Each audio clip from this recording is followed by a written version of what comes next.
이 길은 사람이 다니는 길이 아니다. 아들이 나를 버리러 가는구나. 눈보라치는 겨울, 아들이 늙은 어머니를 지게해 지고 산으로 갑니다. 남편 잡아먹은 놈이라며 둘째는 짐승처럼 부리고 평생을 장난만 떠받들며 살아온 과부. 그날 호랑이가 사는 그 산에서는 누구도 예상 못한 일이 벌어집니다. 구름야담의 이야기가 계속될 수 있도록 구독과 좋아요로 응원의 마음을 보태주세요. 자, 그럼 오늘도 감동적인 옛날 이야기 지금 바로 시작합니다. 옛날 옛적 깊은 산골 마을에 사람들의 한숨이 끊이지 않던 시절이 있었습니다. 3년째 이어진 흉년에 역병까지 휩쓸고 지나가자 마을 사람들은 하나둘 굶어 죽어 나갔습니다. 사람들은 웅성거렸습니다. 이러다 올겨울을 넘기지 못하겠어. 듣자 하니 북쪽 고을에서는 늙은이를 산에 버리는 고려장이 성행한다던데 흉흉한 소문이 마을을 떠돌았습니다. 까마귀 떼가 마을 어귀를 맴돌며 울어대자 사람들은 더욱 불길해했지요. 누군가는 산신령이 노했다 했고 누군가는 큰 재앙이 올 징조라 수군거렸습니다. 그런 어느 날 마을에 한 가지 소식이 퍼졌습니다.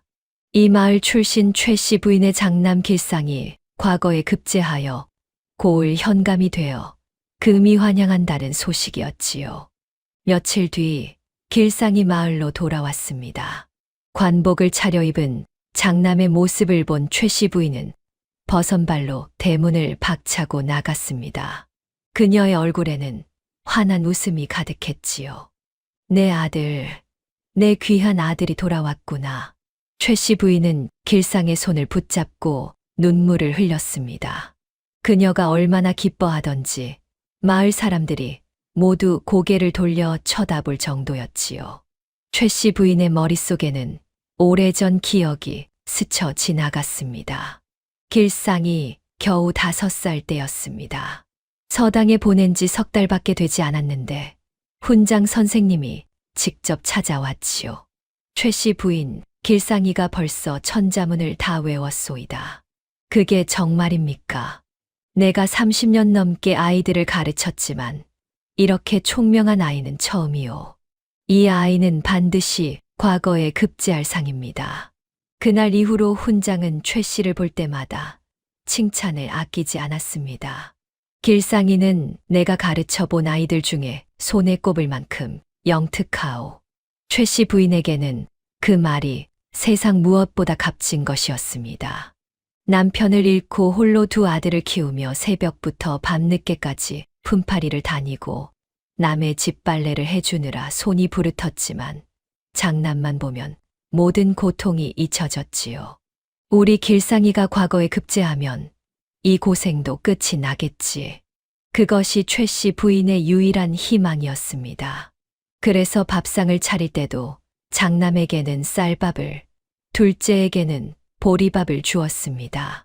새 옷도 새 신발도 모두 장남 몫이었지요. 그리고 마침내 그 아들이 과거에 급제하여 현감이 되어 돌아온 것입니다. 최 씨 부인은 눈물을 닦으며 아들을 바라보았습니다. 이 어미가 얼마나 기다렸는지 아느냐. 어머니, 제가 왔습니다. 길상도 어머니의 손을 잡았습니다. 마을 사람들이 모여들어 축하했습니다. 최 씨 부인 복 받으셨습니다. 과거 급제한 아들을 두시다니 정말 대단하십니다. 최 씨 부인은 자랑스럽게 고개를 들었습니다. 평생의 고생이 이 순간을 위한 것이었다는 생각에 가슴이 벅찼지요. 바로 그때였습니다. 뒷마당에서 신음소리가 들려왔습니다. 어머니 아파요. 차남 덕구였습니다. 그는 며칠 전 어머니를 위해 산삼을 캐러 갔다가 낭떠러지에서 굴러떨어져 다쳤습니다. 온몸이 피투성이가 된 채 겨우 집으로 돌아왔지요. 하지만 최 씨 부인은 덕구를 거들떠보지도 않았습니다. 내깟 놈이 다쳐봐야 약값만 든다. 쓸데없이 산이나 헤매고 다니니 그 꼴이지.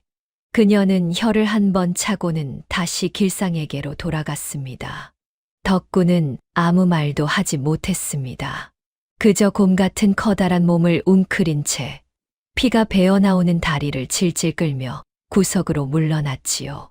마을 사람들은 그 모습을 보며 안타까워했지만 감히 최 씨 부인에게 뭐라 할 수 없었습니다. 모두가 아는 사실이었으니까요. 최 씨 부인에게는 오직 장남만이 전부라는 것을. 길상의 처 민 씨는 부유한 유지의 딸이었습니다. 그녀는 시어머니 최 씨 부인을 처음 본 순간부터 얼굴을 찌푸렸습니다. 촌스러운 행색과 손때 묻은 옷까지, 그리고 흙냄새가 배인 몸이 역겹다는 듯 코를 막았지요. 서방님, 어찌 이런 곳에서 지내실 생각이십니까? 빨리 한양으로 가셔야지요. 민 씨는 노골적으로 불만을 드러냈습니다. 그날 저녁 이상한 일이 벌어졌습니다. 최 씨 부인이 평생 아끼던 밥그릇이 아무 이유 없이 깨져버린 것이지요. 손도 대지 않았는데 선반에서 스르륵 미끄러져 바닥에 떨어졌습니다. 이게 무슨 액땜인가 보구나. 최 씨 부인은 당황하며 깨진 그릇을 치웠습니다. 다음 날 덕구는 다친 몸을 이끌고 마을 외곽으로 향했습니다. 그곳에는 약초꾼 처녀 다니가 살고 있었지요. 다니는 어려서부터 산을 누비며 약초를 캐고 다친 사람들을 돌보는 일을 해왔습니다. 마을 사람들은 그녀를 신기하게 여기면서도 왜 따로 사는 처녀라며 거리를 두었지요. 하지만 다니만이 덕구의 따뜻한 심성을 알아주었습니다. 덕구야, 또 다쳤구나. 다니는 한숨을 쉬며 덕구의 상처에 약을 발랐습니다. 그녀의 손길은 부드러웠고 덕구는 어머니에게서 한 번도 받아보지 못한 따뜻함을 느꼈지요. 약을 바르던 다니가 갑자기 손을 멈추었습니다. 덕구야, 올겨울엔 산에 가지 마. 산의 기운이 심상치 않아. 뭔가 큰일이 일어날 것 같은 느낌이 들어. 다니는 진지한 표정으로 말했습니다. 그녀는 남들이 느끼지 못하는 것을 느끼는 감각이 있었지요. 하지만 덕구는 환하게 웃었습니다. 괜찮아. 어머니 드릴 약초 캐야 하니까. 형님도 오셨는데 좋은 거 드려야지. 덕구의 순수한 미소에 다니는 더 이상 말을 잇지 못했습니다. 그저 가슴 한편이 답답할 뿐이었지요. 며칠 뒤 길상에게 한양에서 전갈이 왔습니다. 승진 기회가 온 것이지요. 하지만 한 가지 조건이 있었습니다. 즉시 한양으로 올라와야 한다는 것이었습니다. 민 씨는 기뻐하며 남편을 재촉했습니다. 서방님, 이 기회를 놓치시면 안 됩니다. 빨리 짐을 꾸리십시오. 하지만 길상의 얼굴은 어두웠습니다. 어머니를 두고 갈 수가 없소. 아니, 이런 때 무슨 말씀을. 시어머님이야 여기 계시면 되지 않습니까? 민 씨는 차갑게 말했습니다. 하지만 마을 사람들의 눈이 있었습니다. 늙은 어머니를 내팽개치고 출세기를 가는 불효자식이라는 소문이 나면 벼슬길이 막힐 것이었지요. 길상은 고민에 빠졌습니다. 그날 밤 민 씨는 남편의 귀에 속삭였습니다. 깊은 산 암자에 데려다 놓으십시오. 아무도 모를 것입니다. 길상은 처음에는 고개를 저었습니다. 하지만 벼슬과 명예, 그리고 처가의 압박 앞에서 점점 마음이 흔들렸지요. 결국 길상은 결심을 굳혔습니다. 다음 날 아침 길상은 최 씨 부인에게 다가가 말했습니다. 어머니, 깊은 산 암자에 용한 의원이 와 있다 하옵니다. 한양 가기 전에 어머니 병부터 고치고 가려 하니 함께 가시지요. 최 씨 부인의 얼굴이 환하게 펴졌습니다. 그래, 내 아들이 이렇게 효성이 지극하니 어서 가자꾸나. 길상은 어머니의 기쁜 얼굴을 차마 바라보지 못하고 고개를 돌렸습니다. 최 씨 부인은 들뜬 마음으로 짐을 꾸렸습니다. 그녀는 장롱 깊숙한 곳을 뒤적였습니다. 그리고 오래전 간직해두었던 옷보따리를 꺼냈지요.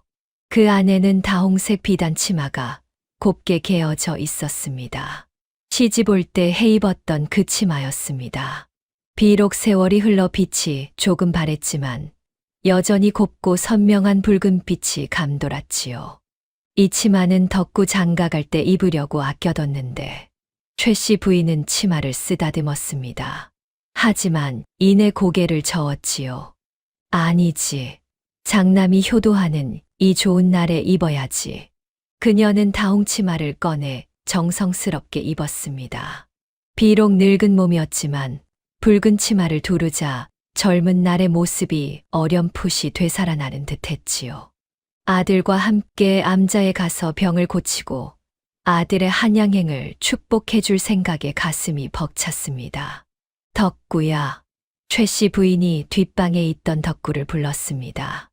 예, 어머니. 너는 장터에 가서 쌀이나 팔고 오너라.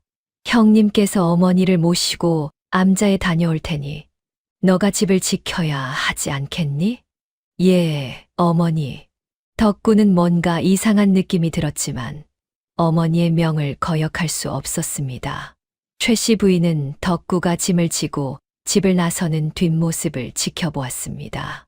곰처럼 우락부락한 덩치에 어눌한 걸음걸이. 그 모습을 보자 가슴 한편이 묘하게 저려왔습니다. 남편을 잡아먹고 태어난 놈. 최 씨 부인은 그렇게 평생 믿어왔습니다. 20여 년 전 둘째를 배웠을 때였습니다.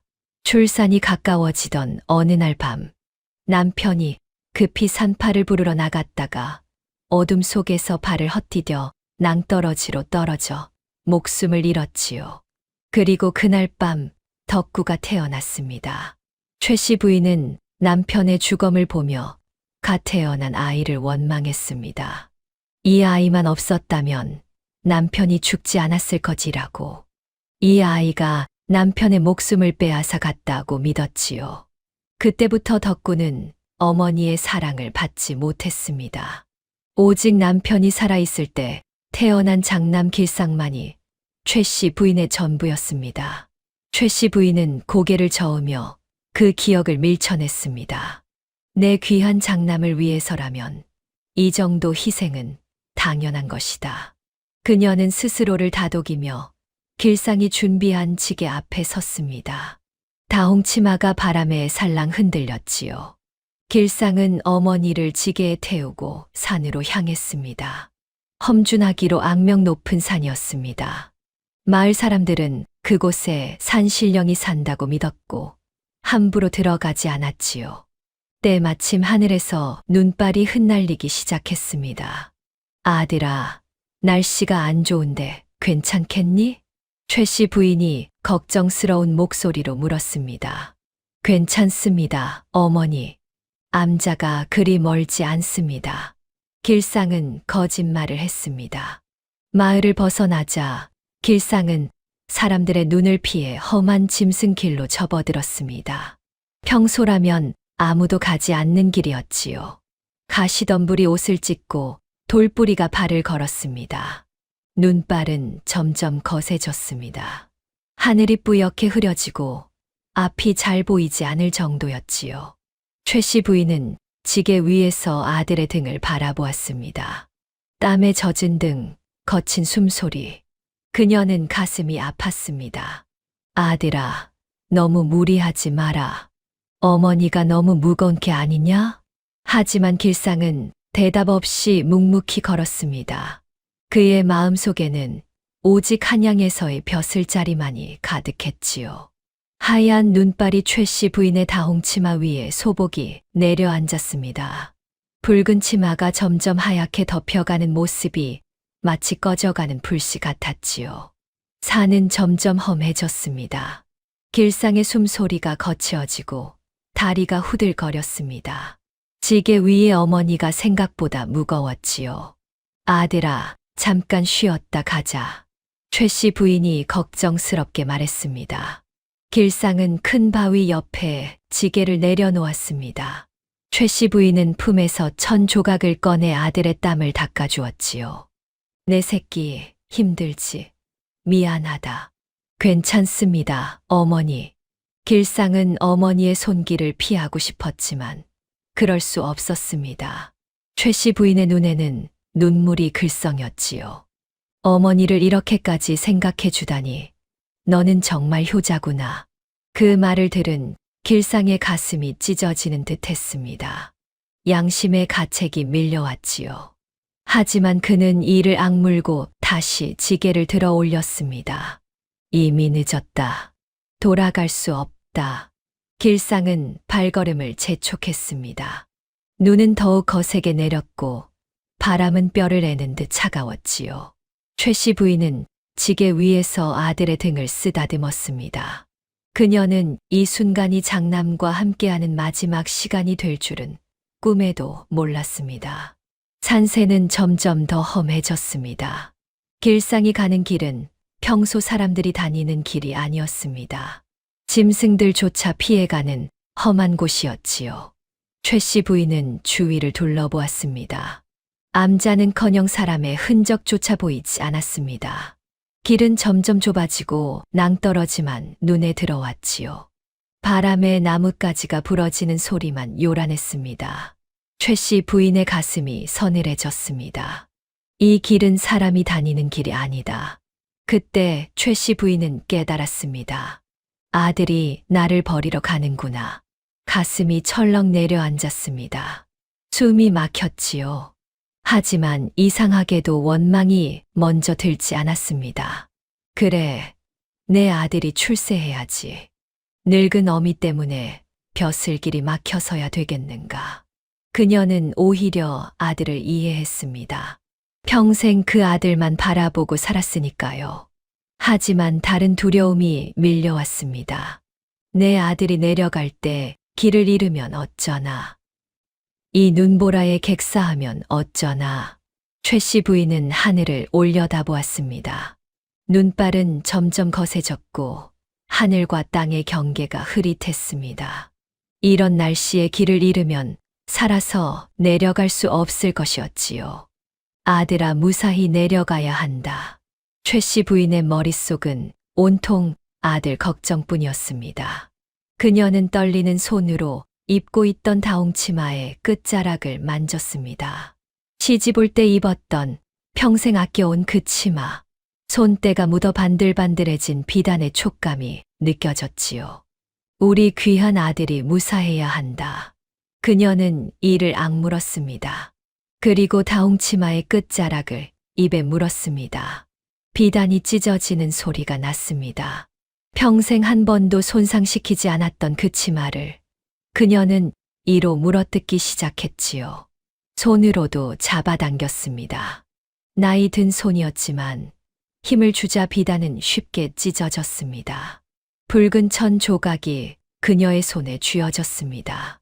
최 씨 부인은 그것을 지나가는 나뭇가지에 묶었습니다. 손이 떨렸지만 단단히 매듭을 지었지요. 이것만 보면 아들이 길을 잃지 않을 게다. 눈물이 흘러내렸습니다. 하지만 멈출 수 없었지요. 찢어지는 비단 소리가 눈보라 속에 울려 퍼졌습니다.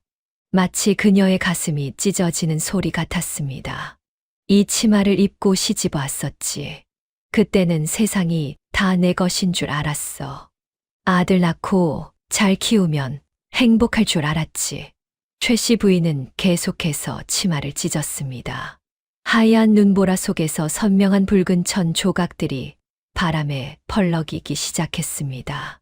마치 어머니가 흘리는 피눈물처럼 그 붉은 띠들이 하나둘 산길을 수놓았지요. 손이 시렸습니다. 치마를 다 찢고 나니 차가운 바람이 살갗을 파고들었지요. 하지만 최 씨 부인은 개의치 않았습니다. 이것만 있으면 우리 아들이 무사히 내려갈 수 있겠지. 그녀는 마지막 천 조각을 나뭇가지에 묶으며 중얼거렸습니다. 붉은 천 조각들이 눈 내리는 산길에 하나둘 매달렸습니다. 하얀 눈 위에 핀 붉은 꽃처럼, 어머니의 마지막 사랑처럼. 길상은 앞만 보고 걸었습니다. 뒤에서 무슨 일이 일어나는지 알지 못한 채. 덕구는 장터에서 쌀을 팔고 집으로 돌아왔습니다. 하지만 집은 텅 비어 있었습니다. 어머니, 덕구는 집 안을 둘러보았습니다. 어머니가 평소 입던 옷들이 그대로 있었지만 가장 고운 옷만 사라져 있었지요.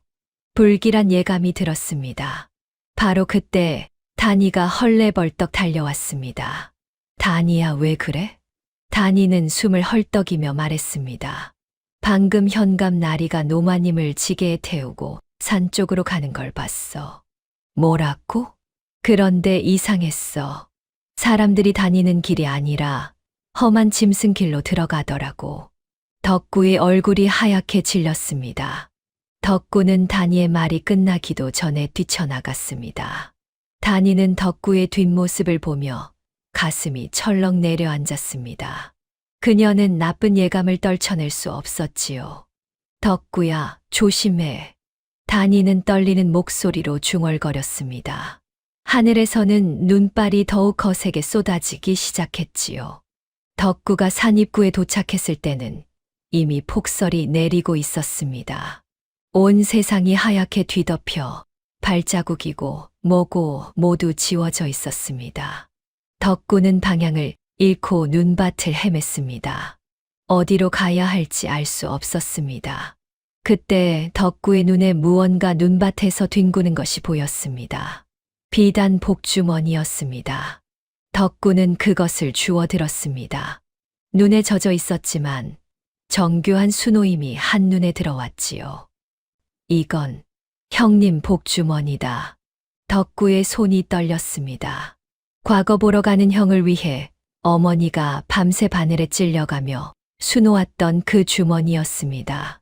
우리 길상이가 이걸 차고 가면 반드시 급제할 게다. 바늘에 찔린 손가락에서 피가 났지만 어머니는 개의치 않았지요. 그 복주머니가 지금 눈밭에 버려져 있었습니다.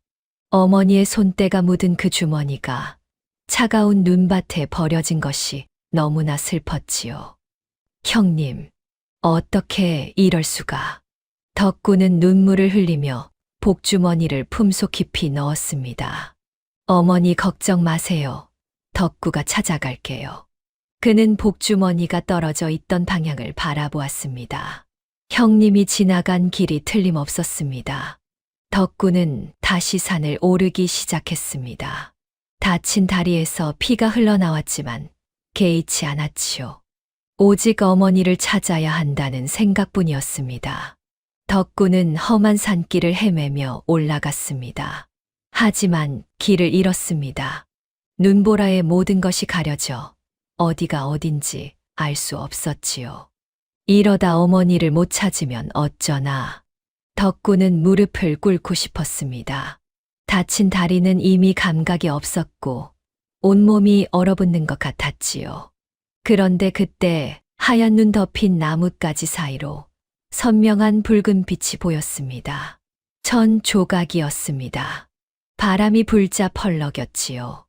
덕구는 천천히 다가가 그것을 손에 쥐었습니다. 차가운 눈에 젖어 있었지만 비단의 부드러운 촉감이 느껴졌지요. 찢어진 자국이 거칠게 나 있었습니다. 어머니가 아끼던 그 다홍치마. 덕구의 손이 떨렸습니다. 코에 가까이 대자 어머니 냄새가 났습니다. 덕구의 눈에서 눈물이 쏟아졌지요. 그때 덕구는 깨달았습니다. 어머니가 버려지면서도 아들이 무사히 돌아가길 바라며 평생 아껴온 치마를 찢어 길에 묶었다는 것을. 어머니가 형님 걱정하며 묶으신 거야. 덕구는 주위를 둘러보았습니다. 조금 더 앞쪽에도 붉은 천 조각이 매달려 있었습니다. 그리고 그 너머에도 또 그 너머에도 하얀 눈 위에 핀 붉은 꽃들. 그것은 어머니가 남긴 길이었습니다. 덕구는 붉은 천 조각을 따라 산을 올랐습니다. 붉은 천 조각들은 눈보라 속에서도 선명하게 길을 가리키고 있었습니다. 마치 어머니가 손짓하며 부르는 것 같았지요. 덕구는 피가 나도록 험한 길을 뚫고 나아갔습니다. 붉은 이정표를 따라 어머니에게로. 길상은 가파른 산길을 오른 끝에 깎아지른 절벽 아래 작은 바위 틈에 도착했습니다. 그는 어머니를 지게에서 내려놓았습니다. 어머니, 여기서 잠시 기다리십시오. 암자는 바로 저 너머에 있으니 제가 땔감을 구해오겠습니다. 최 씨 부인은 아들의 얼굴을 바라보았습니다. 길상은 어머니의 눈을 마주치지 못했습니다. 그는 황급히 몸을 돌렸지요. 곧 돌아오겠습니다. 길상은 도망치듯 산을 내려가기 시작했습니다. 최 씨 부인은 아들의 뒷모습을 바라보았습니다. 눈보라 속으로 사라져가는 그 모습을 그녀는 알고 있었습니다. 아들이 다시는 돌아오지 않을 것이라는 것을. 잘 가거라, 내 아들. 최 씨 부인은 소리 죽여 울었습니다. 찬바람이 뼛속까지 파고들었습니다. 그녀는 이제 얇은 속적삼 차림이었지요. 다홍 치마를 찢어 길에 묶었기 때문이었습니다. 남은 치맛자락만으로는 추위를 막을 수 없었습니다. 하지만 후회는 없었습니다. 우리 아들이 무사히 내려가기만 하면. 최 씨 부인은 떨리는 몸을 웅크렸습니다. 눈은 점점 더 많이 내렸고 세상은 온통 하얗게 변해갔지요. 그녀의 다홍치마 자락만이 하얀 눈 속에서 유일하게 붉은 빛을 내고 있었습니다. 길상은 황급히 산을 내려갔습니다. 하지만 눈보라 때문에 길을 찾기가 쉽지 않았습니다. 그때 그의 눈에 나뭇가지에 묶인 붉은 천 조각들이 보였지요. 올라올 때는 분명 없었던 것들이었습니다. 길상은 천 조각 하나를 떼어냈습니다. 하얀 눈밭에 선명하게 찍힌 그 붉은 빛. 그리고 그것이 어머니의 다홍치마 자락임을 알아챘지요. 어머니께서 나를 위해.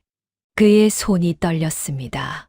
어머니가 자신이 무사히 내려가도록 평생 아껴온 치마를 찢어 길을 만들어준 것이었습니다. 버려지면서도 추위에 떨면서도 오직 아들 걱정뿐이었던 것이지요. 길상은 조금 더 내려가며 또 다른 붉은 천 조각을 보았습니다. 그리고 또 하나, 또 하나. 하얀 눈 위에 너무나도 선명하게 찍힌 어머니의 흔적.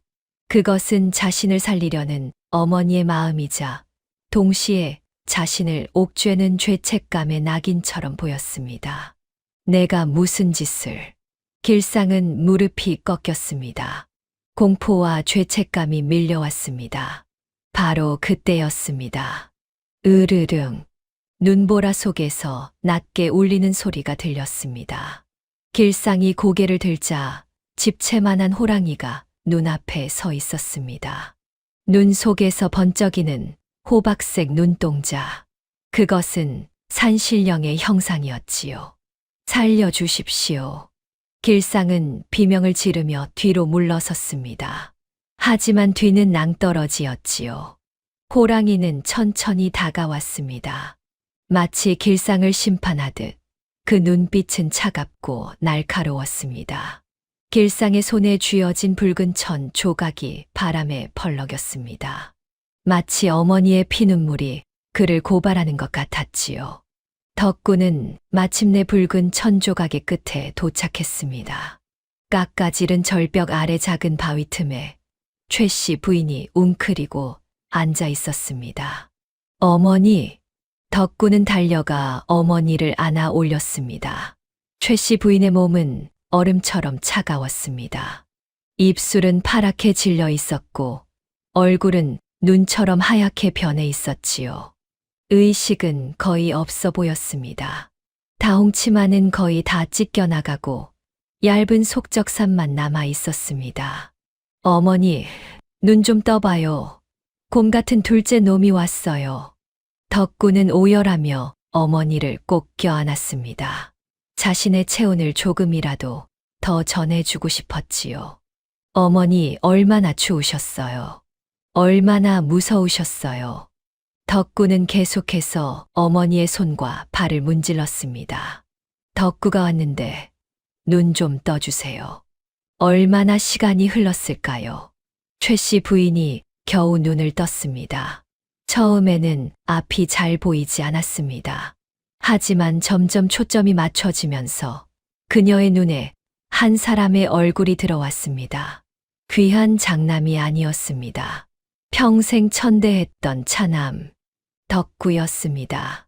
곰처럼 우락부락한 얼굴에 눈물이 가득한 그 모습. 최 씨 부인의 얼굴이 일그러졌습니다. 억장이 무너지는 듯한 표정이었지요. 어머니, 덕구예요. 덕구가 왔어요. 왜 왔니? 최 씨 부인의 입술이 떨렸습니다. 어머니 모시러 왔어요. 오지 말았어야지. 최 씨 부인은 고개를 저었습니다.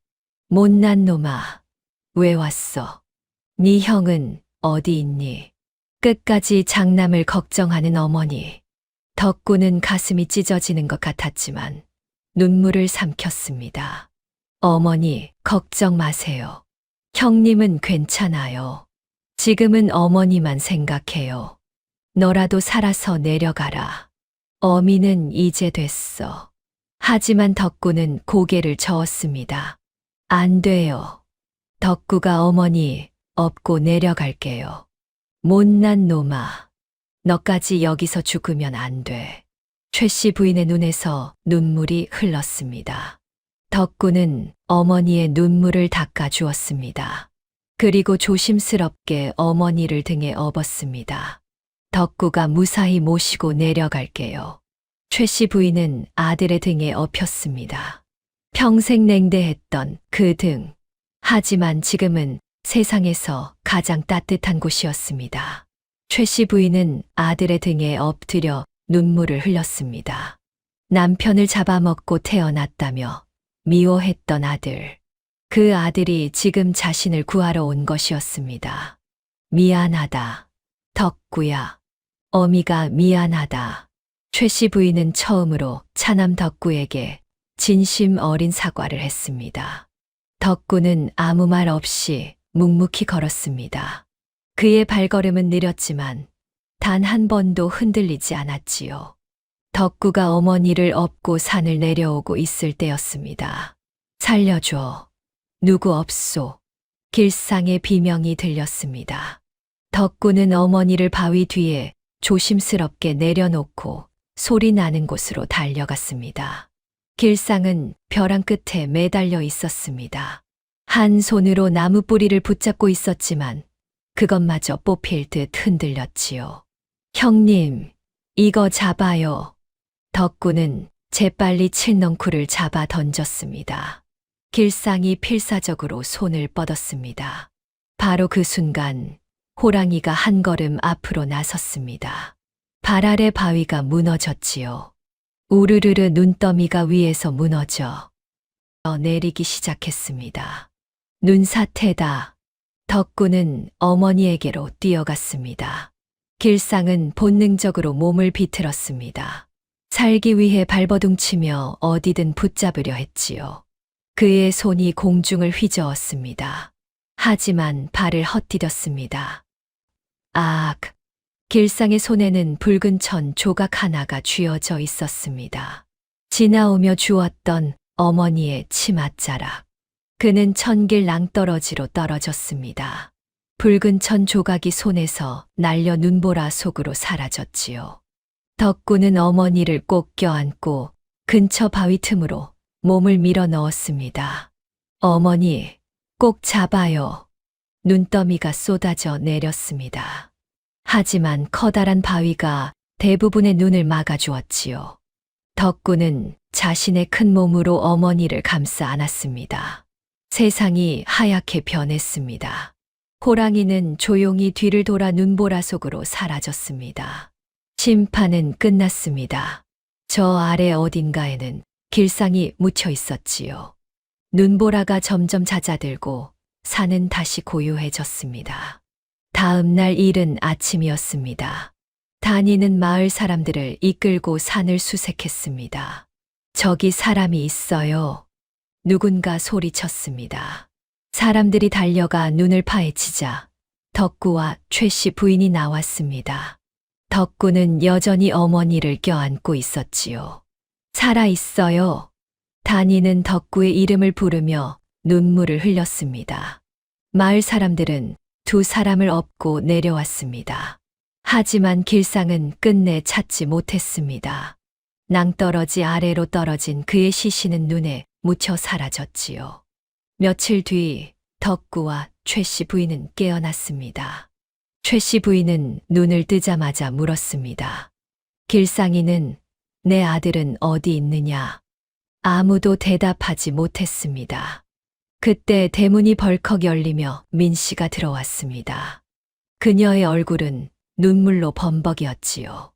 시어머님, 서방님은 어디 계십니까? 민 씨는 최 씨 부인에게 달려왔습니다. 길상이가. 최 씨 부인은 말을 잇지 못했습니다. 서방님이 돌아가셨다는 게 사실입니까? 민 씨는 주저앉으며 울부짖었습니다. 마을 사람들이 조용히 고개를 숙였습니다. 민 씨는 한참을 울다가 천천히 최 씨 부인을 바라보았습니다. 이게 다 저 때문입니다. 민 씨의 목소리가 떨렸습니다. 제가 서방님을 부추겼습니다. 한양 가려면 시어머님을 그렇게 하라고. 그녀는 자신의 얼굴을 감싸 쥐었습니다. 제가 죽였어요. 제 욕심이 서방님을 죽였습니다. 최 씨 부인은 아무 말도 하지 못했습니다. 민 씨는 비틀거리며 일어났습니다. 저는 이 집에 있을 자격이 없습니다. 친정으로 돌아가겠습니다. 형수님, 덕구가 말을 걸려 했지만 민 씨는 고개를 저었습니다. 죄송합니다. 저는 갈 곳으로 가겠습니다. 민 씨는 그렇게 집을 나섰습니다. 최 씨 부인은 그녀의 뒷모습을 바라보며 조용히 눈물을 흘렸습니다. 최 씨 부인은 모든 것을 알았습니다. 장남이 죽었다는 것을.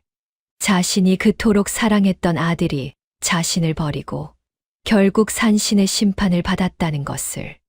그녀는 입을 다물었습니다. 그리고 다시는 말을 하지 않았지요. 실어증에 걸린 듯 최 씨 부인은 조용히 눈물만 흘렸습니다. 겨울이 지나고 봄이 왔습니다. 눈이 녹고 산에는 꽃이 피기 시작했습니다. 덕구와 다니는 혼례를 올렸습니다. 마을 사람들은 축하해 주었지요. 최 씨 부인은 혼례 준비를 묵묵히 도왔습니다. 예전의 억척스러운 모습은 온데간데 없었습니다. 그녀는 죽은 사람처럼 조용히 지내며 덕구 부부에게 헌신했지요. 어머니, 이건 며느리가 할 일이에요. 쉬세요. 다니가 말했지만 최 씨 부인은 고개를 저었습니다. 그녀는 빨래를 하고 밥을 짓고 청소를 했습니다. 평생 차남에게 못했던 것들을 이제야 하는 것이었지요. 덕구는 어머니의 그런 모습을 보며 가슴이 아팠습니다. 어머니, 덕구는 괜찮아요. 그냥 웃어만 줘도 돼요. 하지만 최 씨 부인은 웃지 못했습니다. 그저 덕구의 손을 꼭 잡을 뿐이었지요. 여름이 되었습니다. 눈이 녹고 산에는 꽃이 피기 시작했습니다. 덕구와 다니의 혼례가 있은 지 석 달이 지났습니다. 최 씨 부인은 많이 변했습니다. 그녀는 마치 다른 사람이 된 듯 조용하고 온화하게 지냈습니다. 여전히 말은 별로 하지 않았지만 가끔 덕구를 보며 작게 미소 짓곤 했지요. 내가 참 어리석었구나. 최 씨 부인은 생각했습니다. 평생 장남만 바라보며 살았습니다. 차남은 미워하고 천대했지요. 하지만 결국 자신을 구한 것은 천대받던 차남이었습니다. 어느 날이었습니다. 최 씨 부인은 아침 일찍 일어나 지팡이를 짚었습니다. 어머니, 어디 가시려고요? 다니가 물었습니다. 최 씨 부인은 산 쪽을 가리켰습니다. 거기는 위험해요. 제가 모시고 갈게요. 다니가 말했지만 최 씨 부인은 고개를 저었습니다. 그때 덕구가 나왔습니다. 괜찮아요. 제가 모시고 갈게요. 두 사람은 천천히 걸었습니다. 최 씨 부인은 지팡이를 짚고 덕구는 그녀의 팔을 가볍게 부축했지요. 산 입구에는 커다란 고목이 서 있었습니다. 그리고 그 고목의 한 가지에 다홍색 천 조각 하나가 묶여 있었습니다. 색이 많이 바랬지만 여전히 붉은 빛을 띠고 있었지요. 바람에 펄럭이는 그 천 조각은 마치 살아있는 것처럼 보였습니다. 최 씨 부인은 그것을 한참 동안 바라보았습니다.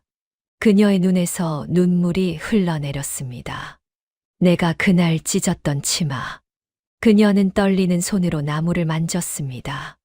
덕구는 조용히 곁에 서 있었습니다. 어머니, 나머지 치마 조각들은 덕구가 다 모아서 집에 잘 간직하고 있어요. 덕구가 말했습니다. 하나만 여기 남겼어요. 어머니 마음이 여기 있는 것 같아서요. 최 씨 부인은 덕구를 돌아보았습니다. 그리고 처음으로 입을 열었습니다. 고맙다. 내 아들. 목소리는 작았지만 진심이 담겨 있었습니다. 덕구는 눈물을 흘렸습니다. 어머니. 최 씨 부인은 다시 고목을 바라보았습니다. 그녀는 한동안 그렇게 서 있었습니다. 마치 누군가와 작별 인사를 하는 것처럼. 길상아, 잘 가거라. 어미가 미안하구나. 세월이 흘렀습니다. 이듬해 봄, 단이는 첫 아이를 낳았습니다. 어머니, 손주입니다. 아들입니다. 덕구가 아이를 안고 최 씨 부인에게 보여주었습니다. 최 씨 부인은 떨리는 손으로 아이를 안았습니다. 작고 따뜻한 아기. 문득 덕구도 예전에는 이렇게 작은 아기였다는 생각이 들었습니다. 하지만 그때 자신은 이 아이를 제대로 안아주지도 사랑해주지도 못했지요. 그녀의 눈에서 눈물이 흘렀지요. 미안하다, 덕구야. 그녀는 손주를 보며 중얼거렸습니다. 그로부터 2년 뒤 단이는 둘째를 낳았습니다. 이번에는 딸이었지요.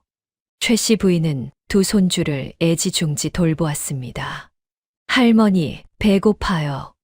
할머니, 이야기 들려주세요. 아이들이 졸라대면 최 씨 부인은 옛날 이야기를 들려주었습니다. 그녀의 목소리는 작았지만 아이들은 할머니의 무릎에 앉아 이야기를 들었지요.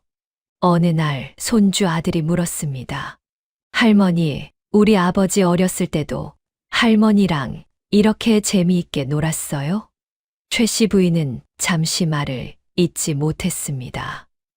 아니, 할머니는 너희 아버지와 이렇게 놀아주지 못했단다. 왜요?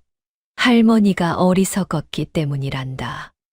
너희 아버지를 제대로 사랑하지 못했지. 아이는 고개를 가웃거렸습니다. 하지만 우리 아버지가 세상에서 제일 좋은데요. 할머니가 사랑 안 해주셨어도 우리 아버지가 최고예요. 최 씨 부인은 아이를 꼭 껴안았습니다. 그리고 소리 없이 울었지요. 손주 딸은 할머니를 위로하듯 등을 토닥였습니다. 할머니, 울지 마요. 우리가 있잖아요. 최 씨 부인은 아이들을 보며 미소 지었습니다. 비록 늦었지만 이제야 진정한 가족의 의미를 알게 된 것이었습니다. 그로부터 3년이 흘렀습니다. 최 씨 부인은 많이 늙었습니다. 걷기도 힘들어져 하루 종일 방에 누워 지냈지요. 어느 봄날이었습니다. 최 씨 부인은 덕구를 불렀습니다. 덕구야, 산에 가고 싶구나. 어머니, 몸이 편찮으신데 마지막으로 한 번만 그곳에 가고 싶다. 덕구는 어머니를 업었습니다. 지게는 아닌 등에 업고 천천히 걸었지요. 단이와 두 아이도 함께 따라갔습니다. 산 입구에 도착했습니다. 고목은 여전히 그 자리에 서 있었습니다. 그리고 붉은 천 조각도 바람에 펄럭이고 있었지요. 나무 아래에는 진달래가 만발해 있었습니다. 할머니, 꽃이 정말 예쁘다. 손주 딸이 소리쳤습니다. 최 씨 부인은 나무를 바라보았습니다. 길상아, 어미가 간다. 그녀는 중얼거렸습니다. 덕구는 어머니를 나무 아래에 조심스럽게 앉혔습니다. 최 씨 부인은 손주들을 불렀습니다. 이리 오너라. 아이들이 할머니 곁으로 갔습니다. 너희 아버지는 세상에서 가장 따뜻한 사람이란다. 최 씨 부인은 아이들의 손을 잡았습니다. 할머니가 너무 늦게 그걸 알았구나. 할머니, 손주 아들이 할머니의 손을 꼭 잡았습니다. 최 씨 부인은 덕구를 올려다보았습니다. 덕구야, 용서해다오. 덕구는 무릎을 꿇고 어머니의 손을 잡았습니다. 덕구는 괜찮아요. 최 씨 부인은 미소 지었습니다. 너는 참 착한 아이구나. 어미가 미안하다. 그녀의 눈이 천천히 감겼습니다. 봄바람이 불어왔습니다. 진달래 꽃잎이 하늘거리며 떨어졌지요. 최 씨 부인은 그렇게 조용히 숨을 거두었습니다. 덕구는 어머니를 꼭 안고 오열했습니다. 단이도 아이들도 함께 울었지요. 고목의 붉은 천 조각이 바람에 세차게 펄럭였습니다. 마치 작별 인사를 하는 것처럼 최 씨 부인은 산이 보이는 곳에 묻혔습니다. 무덤 앞에는 진달래를 심었지요. 해마다 봄이 되면 덕구는 가족들과 함께 어머니 산소를 찾았습니다. 손주들은 할머니 무덤 앞에서 절을 했습니다. 할머니, 우리 왔어요.